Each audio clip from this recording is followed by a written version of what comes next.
when Yudhishthira wagers her, he gives a description of Draupadi. So he starts with compassion is her second name, and that is Draupadi. So here we'll have to think about Yudhishthira. Wherever they have overcome the enemy, Yudhishthira did not ascertain direct ownership of that kingdom. He ensured that the son of the king who was killed inherited the throne. I would say the Gen Z Sanatanis are the best kind of Gen Z that we would have.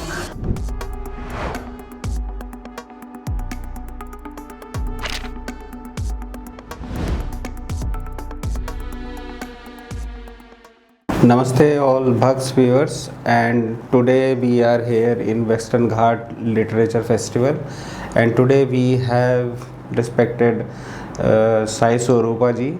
She is a famous author and she is also a famous mentor. So I welcome Sai Swaroopa ji to our channel. Namaste, Namaste Himanshu ji. It's great to be on Bhakts. Yours is up and coming popular channel gaining fast popularity. Thank you for covering authors like me. Thank you, ma'am. Since this is a literature festival, we will talk about literature and our current view, how the literature is going on. So first of all, we would like to know a little bit of Sai Swaroopa ji, that she started from, education from IIT Kharagpur, then investment and then authorship. How this shift came? So I think I've spoken in other forums also. Everybody sees IIT as the first public milestone in my life, because that's how I think all the profiles and LinkedIn and things work like that. But education that is deeper than any of the so-called degree education. I'm really thankful to IIT. It's my alma mater, but education that goes deeper than the degrees started at home to me. That education in Itihas, education in Puranas.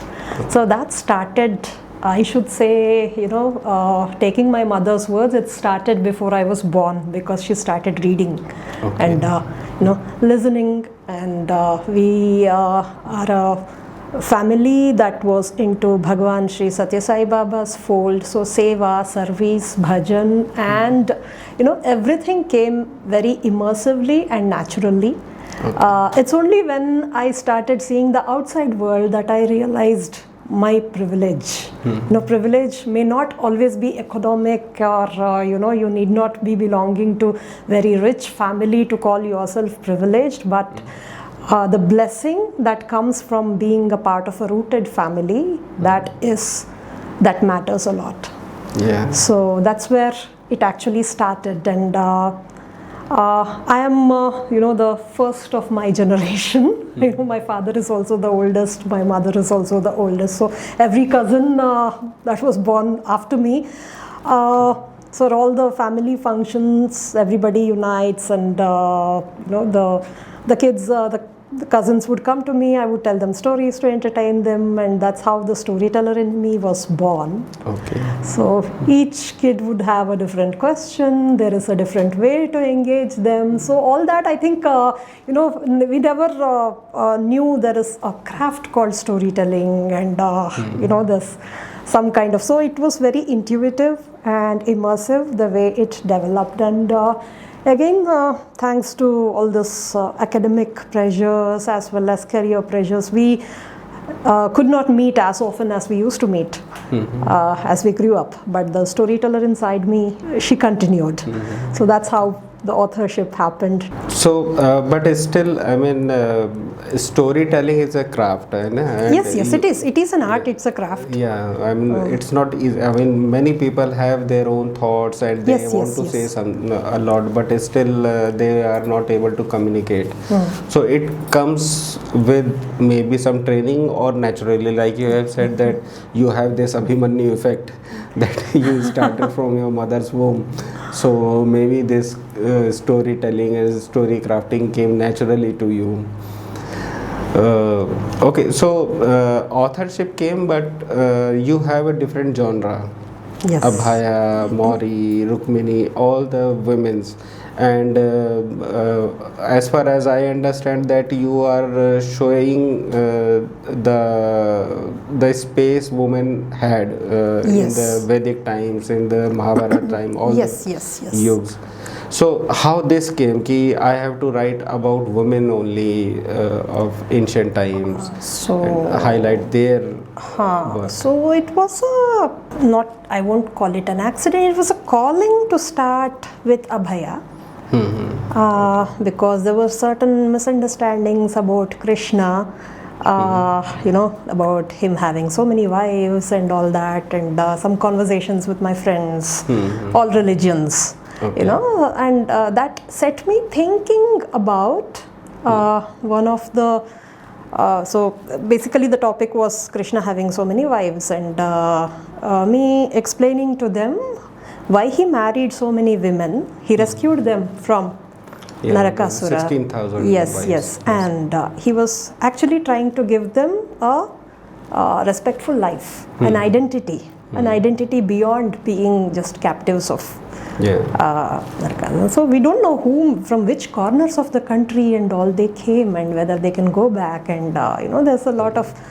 So it started with me thinking from the perspective of one of those women.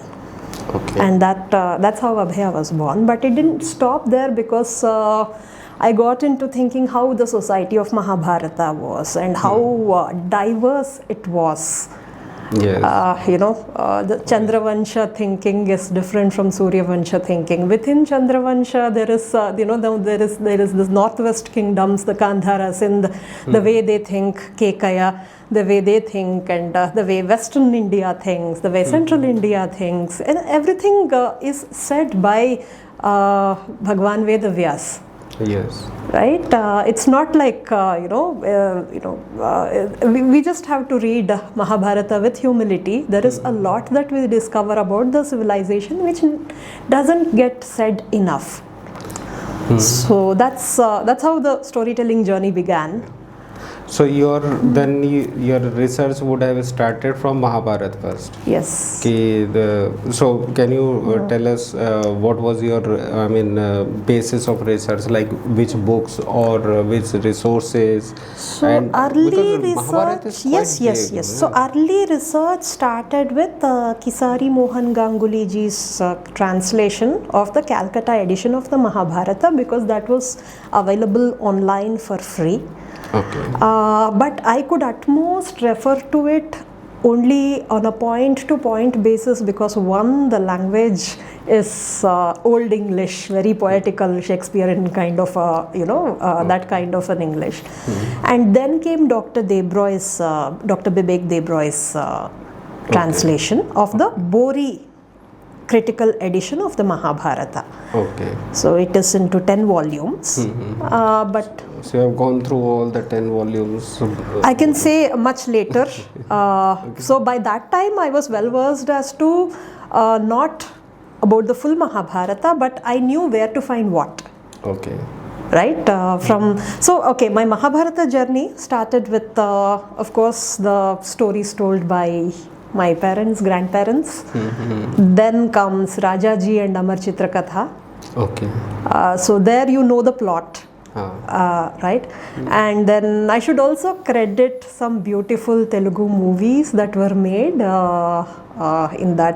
older era, the black and white one. So there is a different way each aspect brings you closer to the culture. So by the time I referred to Dr. Debroy's translation, I could at least know where to find what. And then, my whole reading journey started. So once, I think it's the blessing of, again, Veda Vyasa, I guess, once he wants you as his student, he will, whether it's 6,000 pages or 60,000 pages, he'll draw you in. That's a blessing. So one thing, when we talk about Mahabharat, many scholars talk about BORI, this Pune Institute. Yes. So I mean, if our viewers want to know, is it right to say that BORI, if somebody wants to do research on Mahabharat, BORI is one of the authentic source where one should start? Let us not get into the word authentic. So this is to the best of my knowledge. I am trying to explain what BORI did. Right? So when they sat down to come up with a critical edition of the Mahabharata, they found some 1,000 plus recensions. Okay. Each recension would have come from a Gurukula, from a Pitha, from a Matha, from an ashram. They tried to construct a family tree. You know, this particular Guruji might have been a Sishya of that Matha, so that kind of a family tree, and they narrowed it down to maybe some 100 plus editions. Okay. Yes. So from those 100 plus editions, they drew out the common shlokas. Okay. So what we can say about the critical edition is that it is the common memory. Something Which else is coming from different sources and yes. trees. Okay. So authentic may not be the word, but we say that all the Mahabharatas have this. Yeah, but in research, it is the most authentic process. Yes, that yes. You find out the common from different. Yes. That must be most common. Exactly. Perfect. Okay. So please tell us about your 5 published books, Abhaya, Rukmini. Yes. So What all these are, and I mean, what our readers will get if they read these books. So I'll first tell about the books set in the Mahabharata universe. Okay. So it started with Abhaya, who is a character that I created, imagining her to be one of those 16,000 women, rescued by Krishna. So that sent me on a journey of looking at Mahabharata from a different angle. Now, Narakasura Vadha is set in Bhagavatam. It gets recounted in the Vanaparva as something happened in the past, So now I have to set it around Rajasuya Yajna, right? If it has happened in the past tense in Vanaparva, so it has to have happened before Rajasuya, because between Rajasuya and Dyuta we don't have much time for the whole incident to take place, right? So before Rajasuya, the kind of politics that were happening, right? So I set Abhaya as a princess of a very small kingdom. She is a princess? Yeah, it's a very small kingdom that is in the borders of Saurashtra and Avanti. Okay. So now Saurashtra is Dwarka with Krishna and the Yadavas coming and making it a flourishing place. Avanti is one of the Mahajanapadas. Avantika, Yes. Ujjain. Yes, Ujjain. Okay. So where the princes that Vinda and Anuvinda. Now there is then Pandavas are planning Rajasuya. So each of the kingdoms is measuring whether to ally with the Pandavas, what are the pros, what are the cons, and what is dharma from their own angles, and then parallelly there is Narakasura and Shakta traditions, Shakta texts. They call him Bhauma as a son of Bhumi. So it is said that he had a boon that only his mother will be able to kill him. Okay. So and tradition says Satyabhama is avatar of Bhumi, which is why she could kill him. But here in the Shakta tradition, he was not killed. He's called Bhauma. He is not killed by Vishnu or Satyabhama or Krishna, but he is killed by Devi. Because he is a sadhaka who went the wrong way. Okay. Now that explains the women, because worshipping a yogini is a part of the Kaula Tantra of. So we can, I started looking at Narakasura as, when you pursue certain religious path which is non-Vedic, I don't want to call it non-Vedic, what would be the right word? The Kaula Tantra, the Vama Tantra, basically. You have to be extreme ways. So you have to be, have a lot of self-control to really pursue that to the positive end. And many often waver or go out of the way. Narakasura is, one such person, and he had to be punished by Devi herself from the Shakta tradition. So I could say I enjoyed trying to reconcile both. Okay. So this story Abhaya is telling? Yes. Okay. So, I ended up doing so much of study that, when my publisher approached me, this was a self-published book, by the way. Okay. The beginning, the first edition. And then my publisher Rupa approached me, with more popular topics, Draupadi, Rukmini. Okay. And Draupadi, I was just thinking, so many people have written about her. What new, would I have to write about? But one of my mentors, they said, it's a Mahabharata will always have something new. Yes. You just have to approach it with that. So don't think that Draupadi has been already explored rightly. So with that, I started with looking at the Dyuta Parva, the Sabha scene of Dyuta Parva. Incidents. Yeah, that incident. Okay. Because that is one of the turning points in Mahabharata, right? So that defined the future of the Mahabharata. It's in the second chapter. That defined how the rest 16 chapters go. Okay. Right?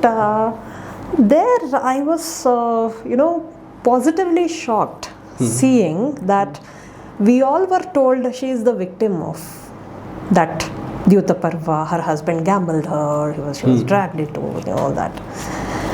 But reading the critical edition made me question that she is actually the hero of that. How? See, not a victim exactly. She underwent an ordeal. That's not, that we cannot say. This is what we see. She has been grabbed. Yes, all that happened. All that happened. But in the popular adaptations, so much of focus is there on that we forgot to see how she handled it. Right? How she handled it. She negates the Dyuta with a very logical question, with a very that legal point she brings about when she not be questions. Yes. And the way she builds dissent, Vidura is opposing the game and advising Dhritarashtra to. There are some rishis also in the Sabha who support her. Gandhari. So bit by bit she builds dissent, brings Dhritarashtra to the point of annulling the game itself. First she says, free my husband Yudhishthira. Then she says, free my other 4 husbands and their weapons. And then everything is, whatever they lost, they got back. Yes. It's another matter that there was another game and, they had to. That is Yudhishthira's atonement. If you see that, it's his personal choice to atone for whatever happened. So that's a different topic. Yeah. So, then I discovered how powerful is Draupadi's character in that leadership mold. It's not just as a, somebody vengeful and, angry woman. Draupadi is not an angry woman. She may have been, went into depression or something after having such a, She did not go. That is my point is that she did not go into depression. Yeah. Because Vanaparva, she is such a vibrant character, bringing out logical arguments to inspire the Pandavas into action. And she didn't lose the view of beauty of life. She was, I wouldn't say enjoying may not be the right word. She was appreciating the beauty of Himalayas, the flowers there. And, she was interested in basically the flower that she asks Bhima to bring, right? Why did she want that flower? Let us give it to Yudhishthira and let us perform a special puja with such flowers. We are here, so we should be able to. So she is, in with the family and, trying to inspire her husbands to not leave the vibrance of life. So she has not lost the sight of beauty of life. And when it comes to Virata Parva, where they have to, she's the beautician of the queen. Okay. Yes. Yes. Okay. In Virat Parv. Yes. Yes. Yes. So just look at, I mean, a harrowing incident happened, and she did not exactly, she's angry, she's very clear that this has to be punished, but she did not let it affect her personality. And in fact, as painful as it sounds, when Yudhishthira wagers her, he gives a description of Draupadi. So he starts with compassion is her second name. Okay. And that is Draupadi. Even when I was talking to Nitin Sridharji, I mean, we were talking about his book Menstruation. So obviously our topic was periods. So he was telling me, I mean, even before that, she showed the leadership that she was in periods. So she denied, I am in Rajaswala. Yes. I am not coming. So, I mean, what you were saying that after the Vastraharan, she, showed her anger. But even before that, and she was. And actually, she has this one to tell. After the Chiraharana incident happens, she turns to the Sabha and said, after everything is done, she said, okay, the way I was brought into the Sabha in the wrong time of the month, a lot of wrong things happened, so let me correct it. So, Sabko Namaskar. She starts that. You just see that style of the queen. So right? you'll read all this in your book Rukmini, Draupadi. I mean, the book Draupadi would have followed a certain narrative style, but I'm quoting from the Mahabharata, verbatim kind of. So yes, my title is Draupadi, the Tale of an Empress. So she's always the Samragni, whether she is a princess or a queen or living in the forest or working for a queen in Virata. It's her thinking is always like a leader. Okay. So that's how maybe that's the Draupadi that Vyas Bhagwan showed to me. Yeah. And is it because Draupadi is not biologically born? I mean, in Mahabharat, many instances. Yes. No, she is born out of a yajna. So when a woman or even a man is born out of a yajna, they are created for a purpose. Right? So, Ayonija. Sita was an Ayonija, Draupadi is an Ayonija. Yes. Yeah. So, there is a purpose for that birth. Somebody told me, I mean, I was talking, because these are Shaktis. Yes. These are not human beings, these are Shakti, and Shakti means energy, and energy is never born. Even today's modern science laws, it can never be created nor be destroyed. So, if she is an energy, she is born out of a womb. Yeah. It has to appear. So energy has appeared. So obviously Draupadi's aura would be higher than any other woman. That's so great. So let's then move to our next book, Rukmini. Yes. So Rukmini, the story happens parallel to Draupadi's. So again, she's another game changer. Because her marriage, she was. Her family engaged her to Shishupala, right? Prince of Chedi. Now she belongs to Vidarbha, and we move east. There is Chedi, and then there is Magad, which is modern day Bihar. And the king of Magad, that is Jarasandha, he's the one doing all these political alliances and trying to make kingdoms indebted to him and trying to wield his influence over till Krishna, Yudhishthira conceives Rajasuya. Krishna advises him to first take care of Jarasandha, which is once then all his allies are bound to report to you, and the Digvijaya will be simpler. But before that, Jarasandha's tool was political marriages. That he has been doing for 2 generations, not just. So basically, all of Krishna's aunts. That is Vasudev ki behne, Rajadhi Devi, Shrutakirti, Shrutashrava, who is the mother of Shishupala herself. And so each of their marriages was a political this one. Jarasandha's own daughters were given to Kamsa.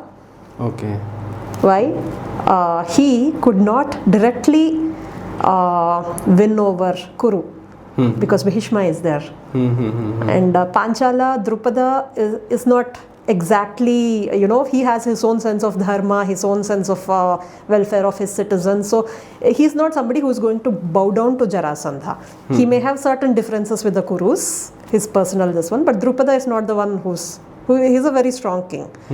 Now, how does Jarasandha get a hold on Kurus? He has to find a tool somewhere there. Kamsa of Mathura. Okay. Right? So he gave his own daughters to Kamsa. And we know the story how it. So political marriages have been Jarasandha's tool to dominate, to assert his dominion.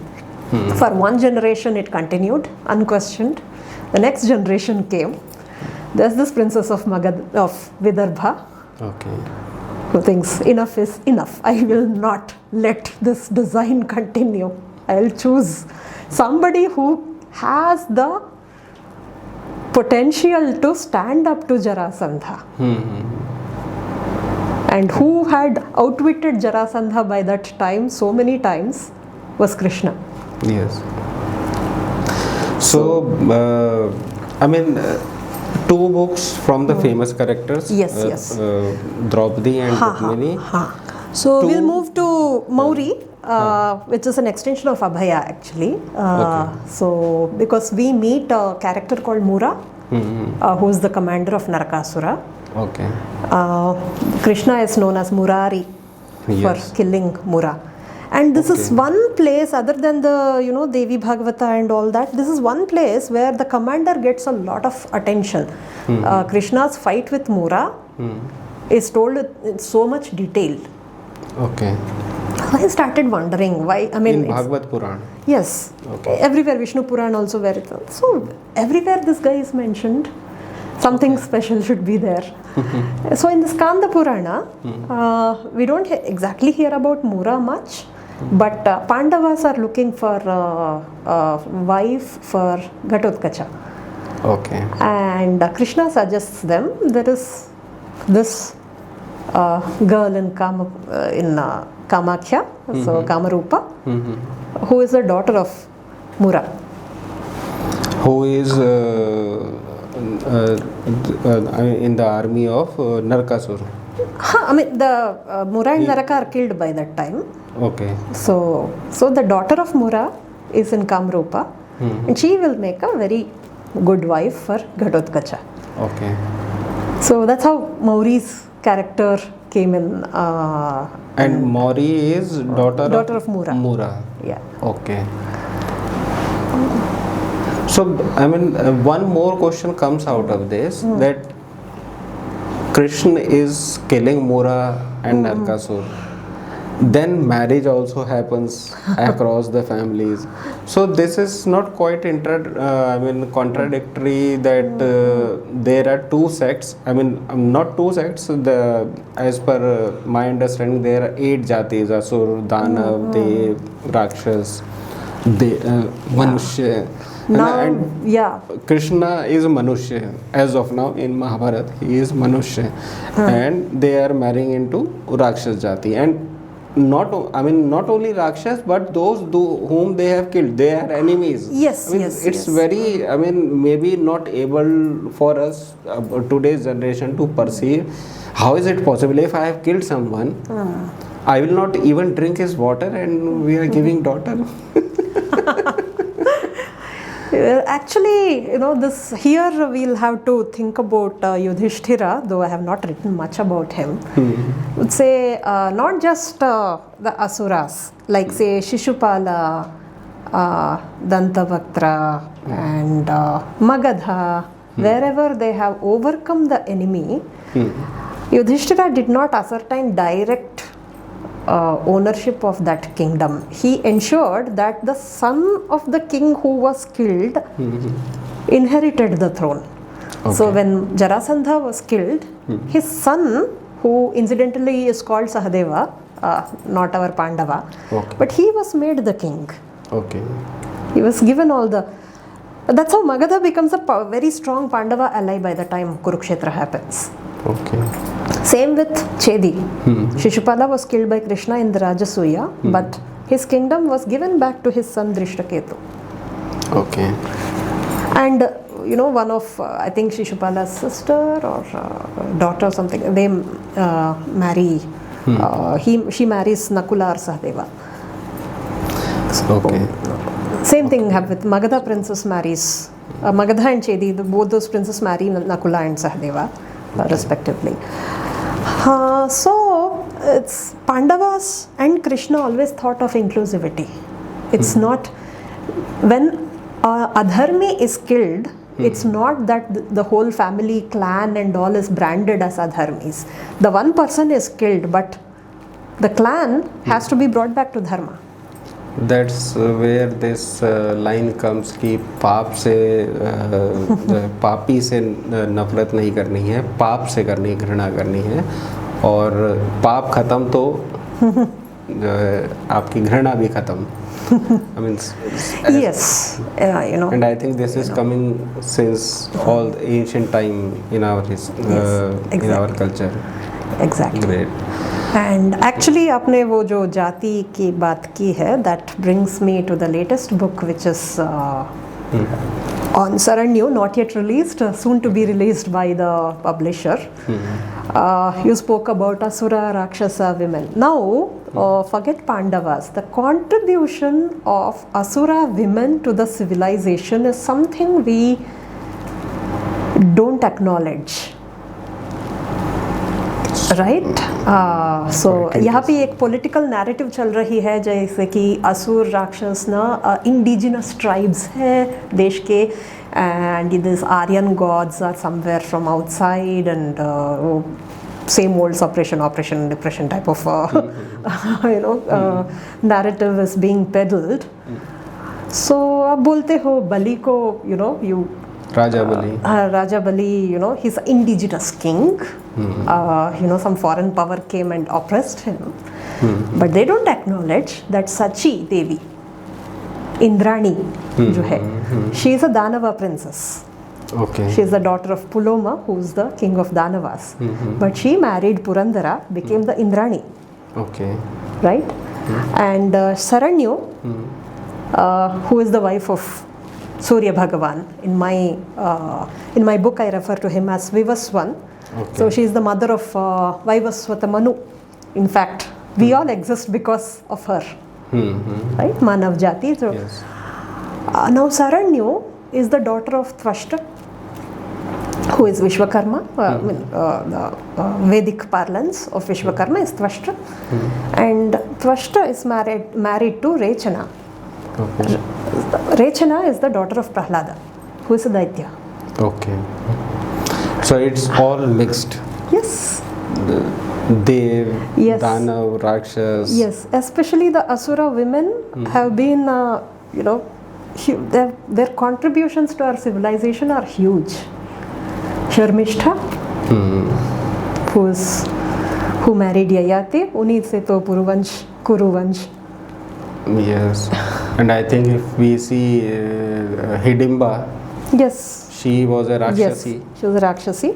Though some can say she didn't exactly assimilate, but she continued her independent lifestyle in that one. But yes.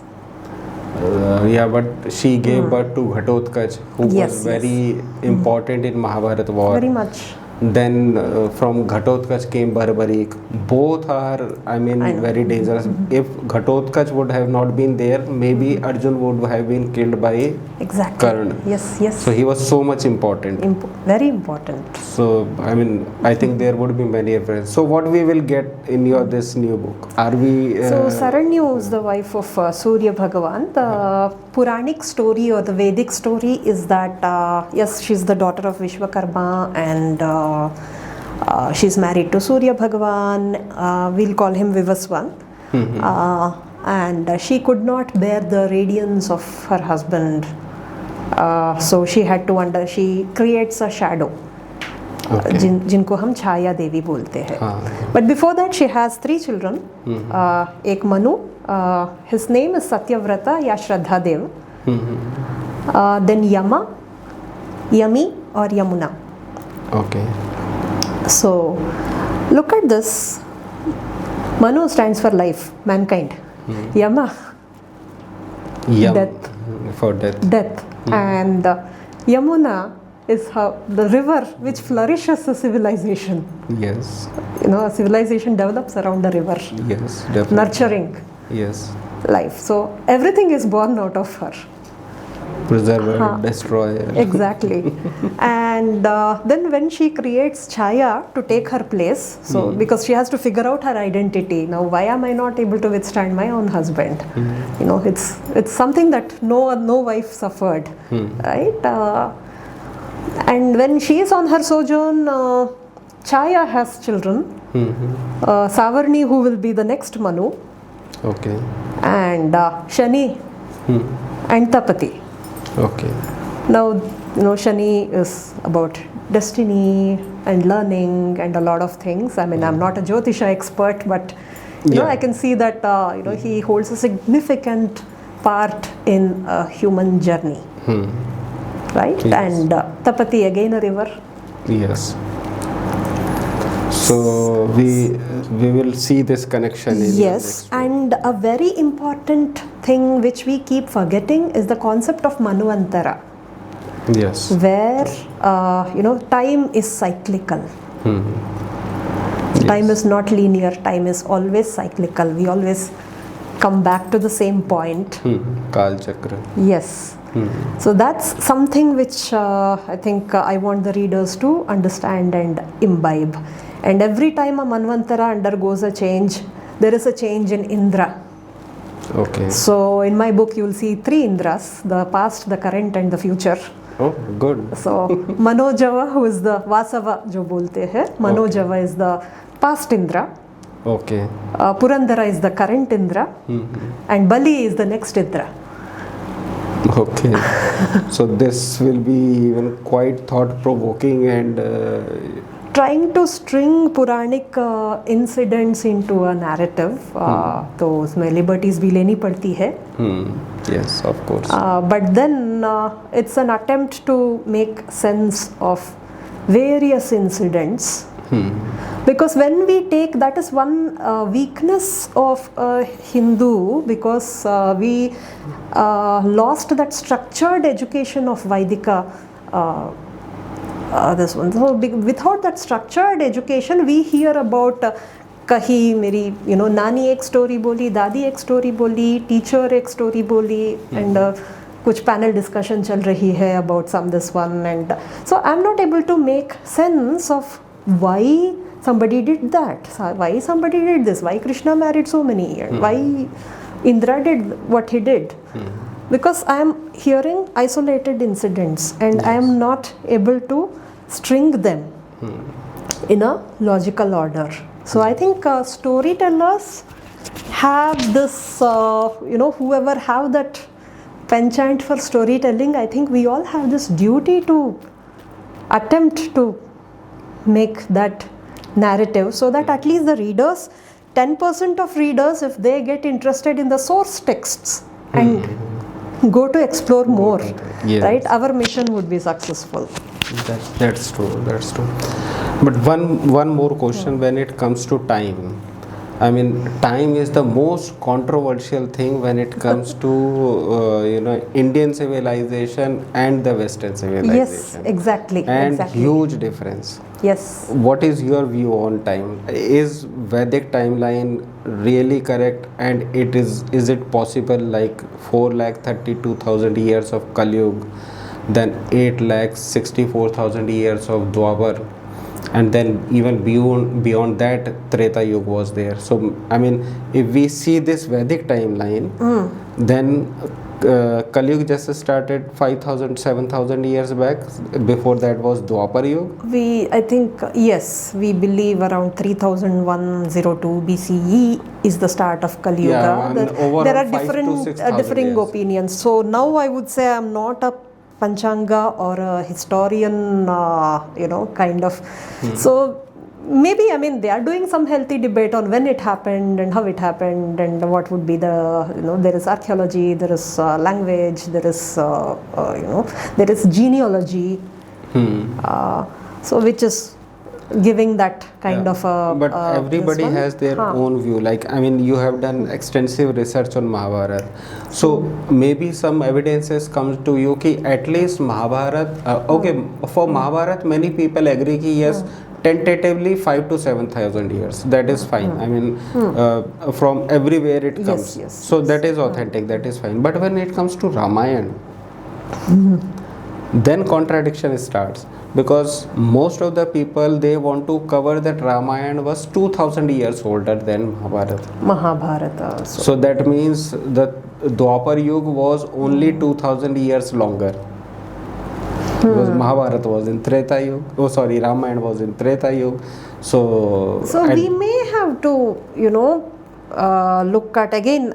Because I haven't extensively studied Ramayana like I studied Mahabharata. Okay.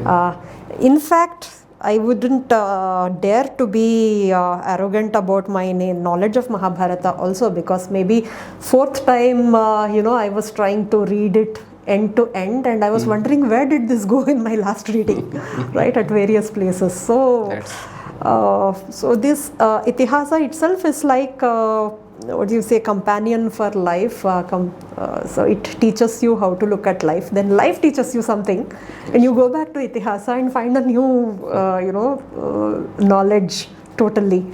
Right. Mahabharata is itself and quite lengthy, quite big document. I mean, not possible for for anyone to read in his whole life, understand. Yes. I think I was reading, somebody said that there are 3,750 characters explained by Ved Vyasji in Mahabharata.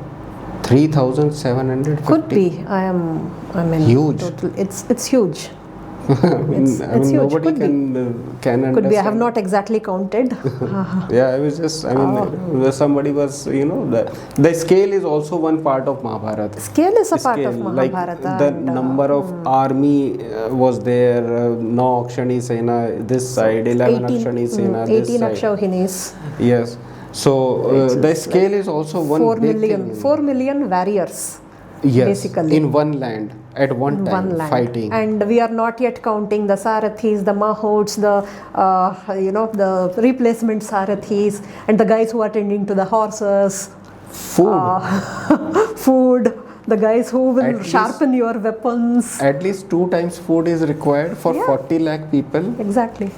For 18 days, somebody would be cooking for 40 lakh people. I mean, the logistics are just, can't understand.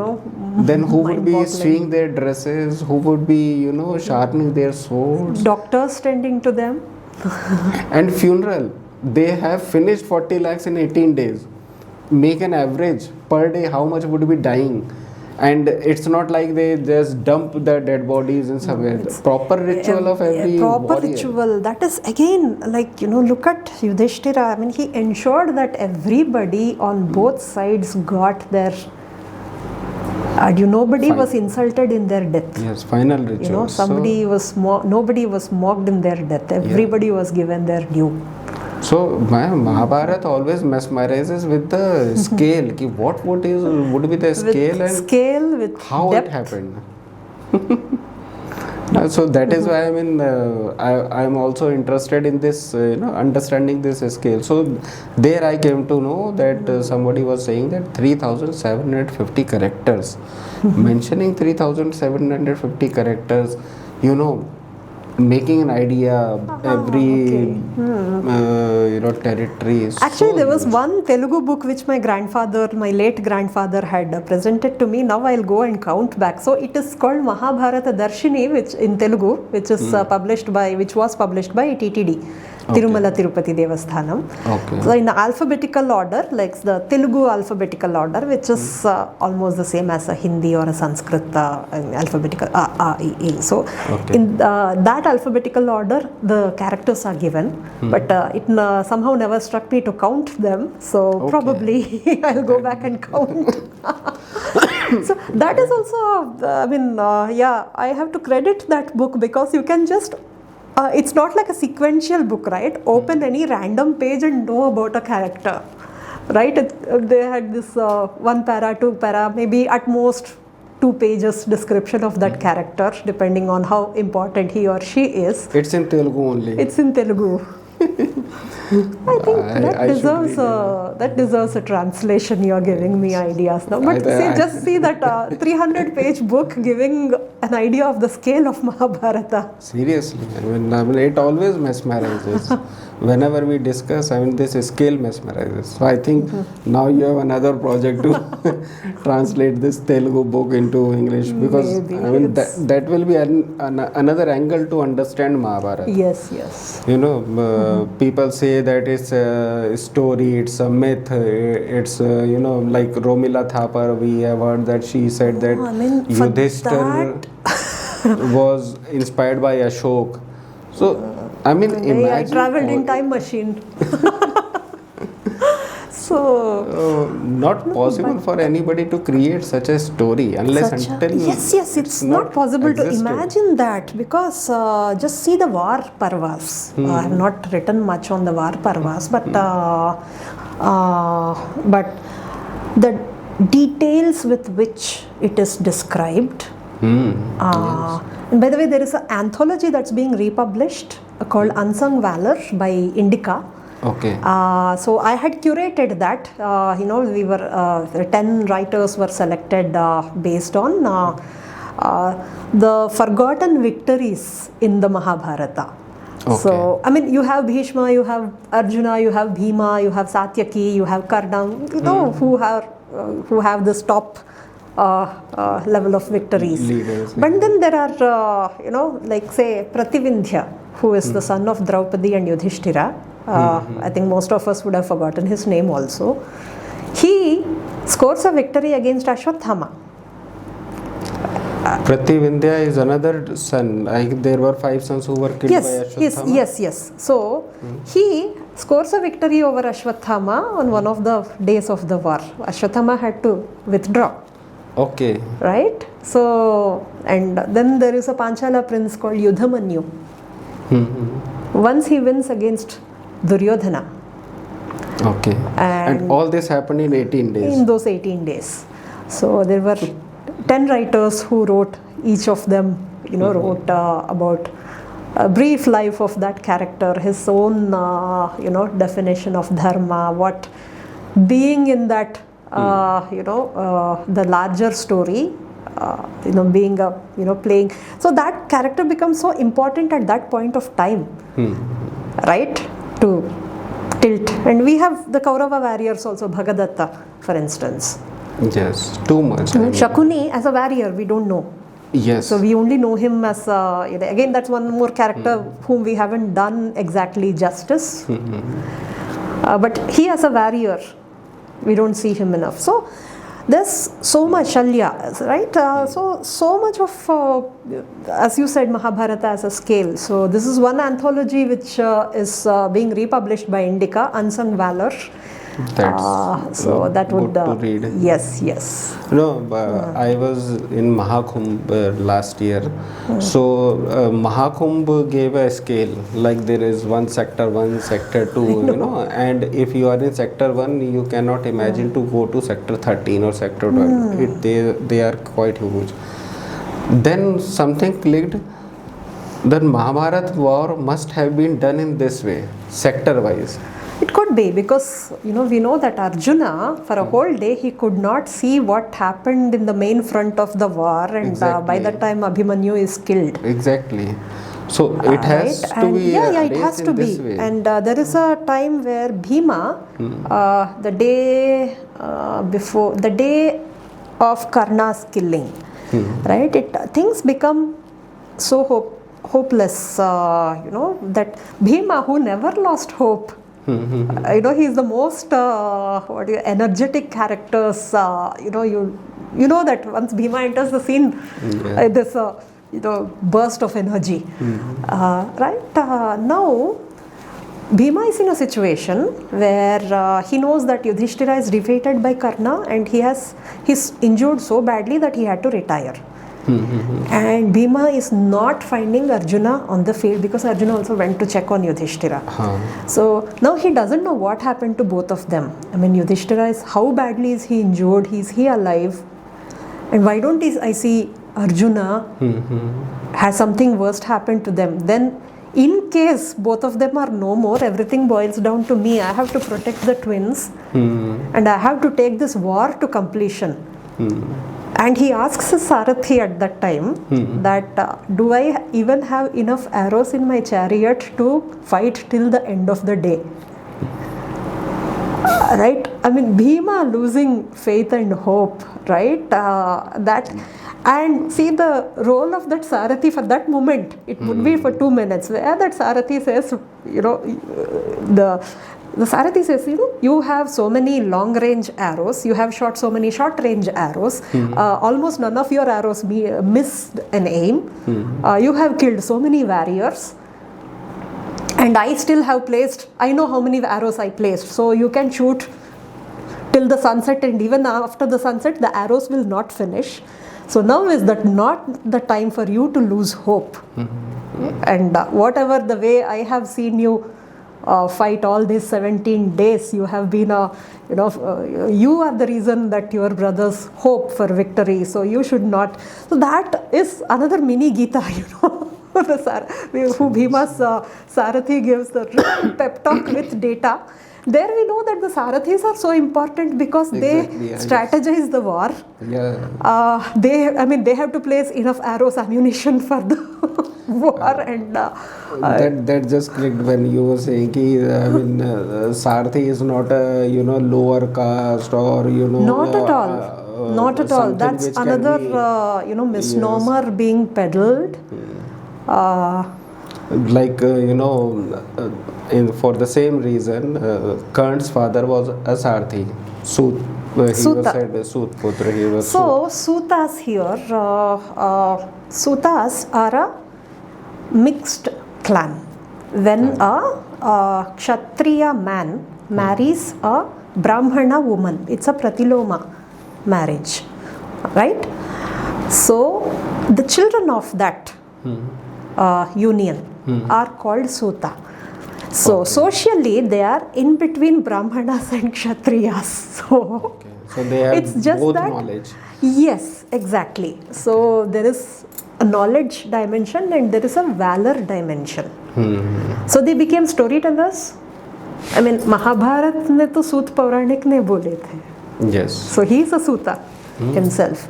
And observe the conversations between Dhritarashtra and Sanjaya. Sanjaya is a Suta. He is the charioteer of... of course. And countless number of times Dhritarashtra keeps asking ki... Shalya was a Sut. Shalya was not a Suta. Raja Shalya? No. He is a Madra Raja. I don't think, he is a Suta. No, Karn's, he was... For one day he drove the chariot because...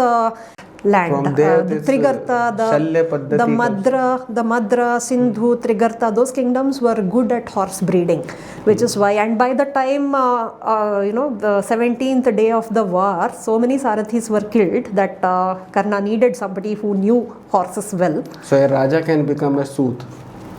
I mean, so it's not a, such a lower class thing. It's very important. Yes, it's very important. And in fact, Karna is the only person who has not driven a chariot. Okay. So everybody, some point of time, it's a survival skill. So now we have another story of charioteers of Mahabharata. If you don't know. You can just explore it from any dimension, this one. And I was talking about Dhritarashtra and Sanjaya, right? He keeps asking, why is it happening with me? Why are my sons dying? And Sanjaya, with no qualms, he says, this is your karma phala. You have done that, you deserve it. So, no, which employee can say that to his employer? Exactly. Can we imagine we telling our bosses, you did that day, no? Nice thing happened. You are getting it back. Seriously, this is really, if even that is why I said that if Ramayana is read still today by everyone, I think they will get a greater direction of their life, a better direction of their life. It is still relevant and it will still teach a lot to live a better life, successful life. Wow. I think this discussion will never end. It will never end. Mahabharat is such a topic which will never end. But we have to discuss some more things. Like you have said that you have now your contribution in Indica Moksha also. Indica. I'm a part of Indica now. So I manage not the Moksha, but Indica Moksha is managed by Nitin Sridhar. I think you have interviewed him. Yes. So Indica is an institute for Indian knowledge systems. It has we have a 10-year history of supporting various individuals, artists, activists, authors. I have been a beneficiary in the last 10 years, and this is, I think it's time to build an institute which has nurtured so many people for dharma. So I lead the courses portal where Indian knowledge systems related courses like there is a course going to start on Panchatantra. Okay. And there is a course going to start on Bharatiyar's poetry. Okay. So I think that's every non-Tamilian also should grab that opportunity to learn about Subramanya Bharati, who is one of the tallest nationalist poets from Tamil Nadu. Okay. We have a course running on Vriksha Ayurveda. We have a course running on Bhagavad Gita from the eyes of Madhvacharya. Okay. So it's a vast. So IKS is not just. I know a lot of institutions try to encapsulate it in one book. Just to keep it. It's not. It's not possible. A vast cosmos. Yeah. You have all the Purusharthas there, Dharma, Artha, Kama, Moksha. True. There, so you may have. So where is Indica based? Which place? I want to say all over the globe. Okay. So any office, any institution, building somewhere? Yes, I think the main team as well as the founder sits in Hyderabad. Okay. But we are not tying ourselves to any geography from a operational point of view. The courses happen online. And a lot of meta retreats and weekend immersions happen in Coimbatore, in Tiruvannamalai, in Bangalore sometimes. Okay. So depending on the participation, and then a lot of lectures happen online. We have professors like Vishwa Adluri, who is in US.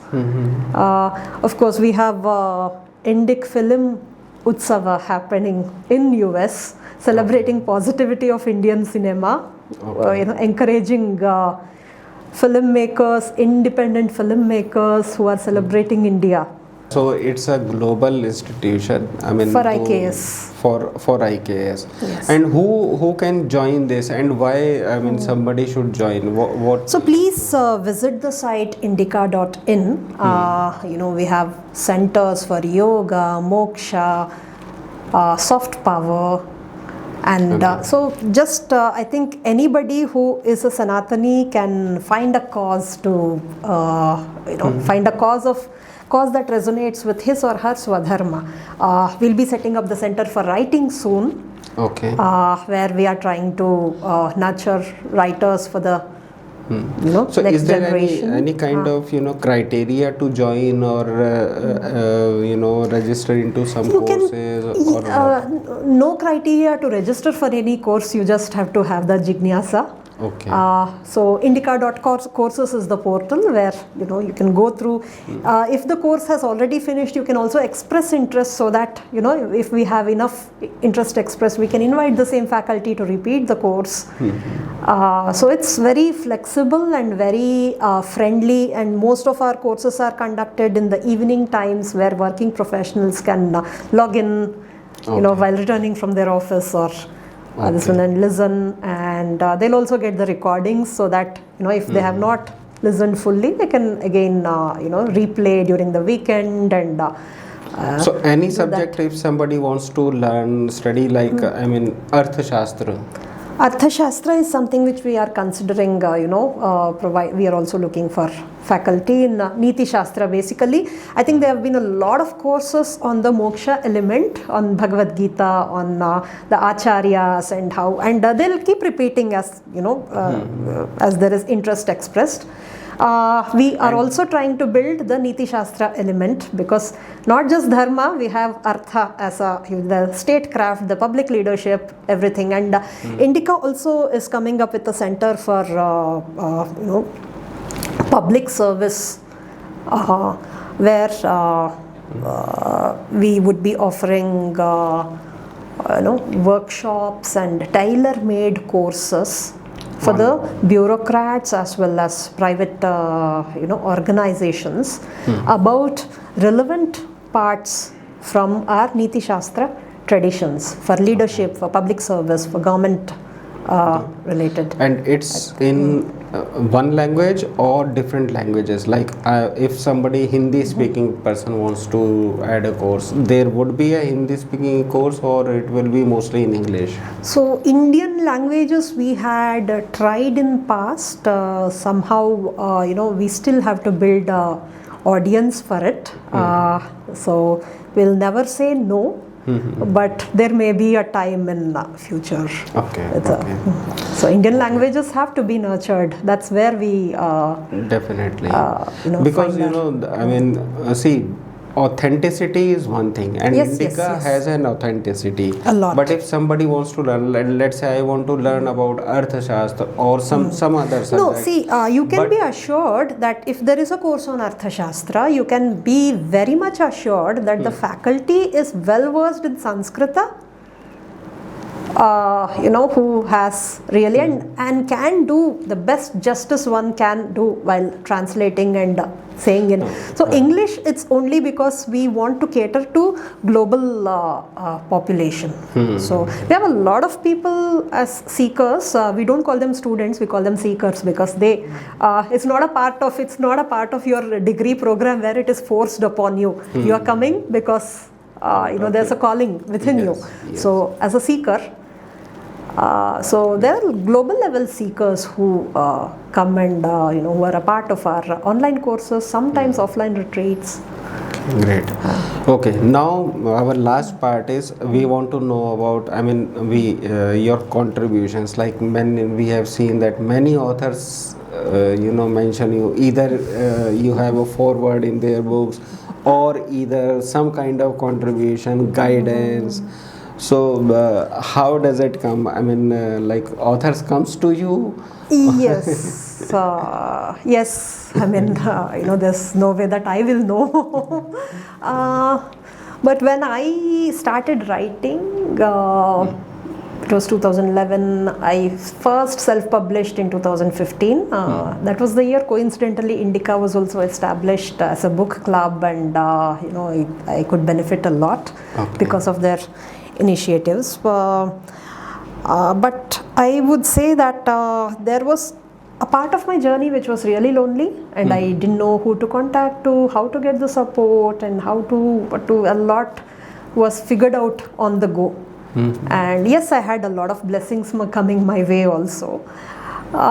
So what I always feel is that when a new writers comes onto the blog,